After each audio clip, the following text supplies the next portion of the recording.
kritik Sinteyong hingga sebut matchmaking tak harus diberantas. Tagar Haruna out menggema. 4-0 dengan Thailand, padahal tidak pernah satu kali pun Indonesia ini kalah 4-0. Anggota EXO PSSI Haruna Sumitro sedang dalam sorotan publik sepak bola nasional karena menyampaikan sejumlah pernyataan yang kontroversial. Mantan manajer Madura United FC tersebut bahkan diminta netizen untuk mundur dari posisinya di PSSI.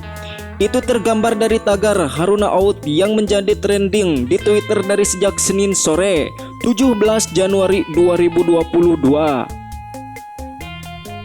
Haruna melontarkan kritik kepada Sinteyong dalam rapat evaluasi yang digelar PSSI pada 13 Januari 2022. Kritikan itu juga dia arahkan kepada Sinteyong yang saat jadi narasumber di acara podcast JPNN. Tidak penting itu sebuah proses, yang paling penting adalah hasil. Apapun latihan kalau tidak juara, ya belum dikatakan juara. Indonesia sudah 6 kali masuk final Piala AFF. Kalau sekarang tetap runner up, ya bukan prestasi, kata Haruna. Selain mengkritik Sinteyong dalam rapat evaluasi pada acara podcast pada channel YouTube JPNN, Haruna Sumitro juga menyampaikan pernyataan-pernyataan yang kontroversial. Salah satunya adalah soal pemain naturalisasi. Padahal jika berkaca pada kiprahnya saat mengelola Madura United, klub berjuluk Laskar Sape Kerap itu pernah mengoleksi banyak pemain naturalisasi. Pernyataan Haruna lainnya yang memantik kritikan tajam dari penggemar sepak bola Indonesia adalah soal match fixing atau pengaturan pertandingan. Haruna mengatakan, matchmaking bukan sesuatu yang harus diberantas dan dia malah balik mempertanyakan serta terkesan meragukan praktik matchmaking ada di sepak bola Indonesia. Saya justru berharap agar PSSI dalam hal ini jangan terbawa arus kepada soal pemberantasan matchmaking. Karena real, matchmaking bukan sesuatu yang harus diberantas, tapi sesuatu yang harus dilihat secara proporsional apakah benar ada.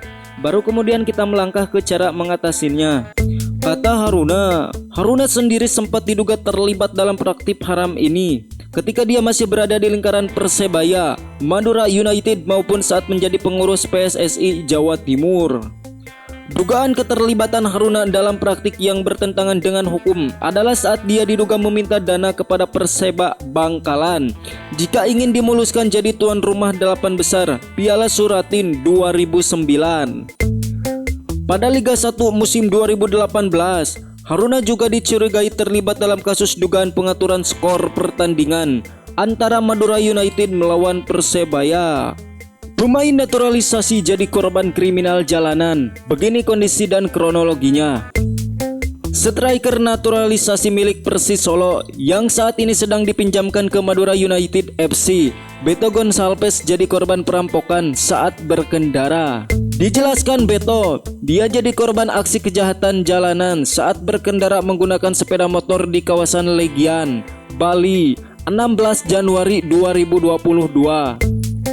Beto mengatakan pelaku ada 2 orang dan merampas kalung emas kesayangannya yang selalu dia pakai. Saat kejadian, Beto tidak sendirian karena anak dan istrinya Dewi Costa ikut dibonceng. Beto memastikan kondisi dia dan keluarganya baik-baik saja meski sempat nyaris terjatuh dari sepeda motor yang mereka kendarai. Kalung saya baru dicuri di Bali daerah Legian. Kalau ada yang tahu pencuri itu mau jual di mana atau ke siapa, tolong diinformasikan, tulis Beto dalam unggahannya. 2 pencuri itu dengan motor sampai dorong saya dan anak saya. Kami juga di atas motor hampir jatuh. Untung kami enggak jatuh, tutur ex pemain timnas Indonesia itu. Beto juga menandai koleganya sesama pemain asal Brasil di Liga 1 2021-2022 seperti Jamerson Javier, Hugo Gomez, Otavio Dutra, Renan Silva, dan Demerson Bruno.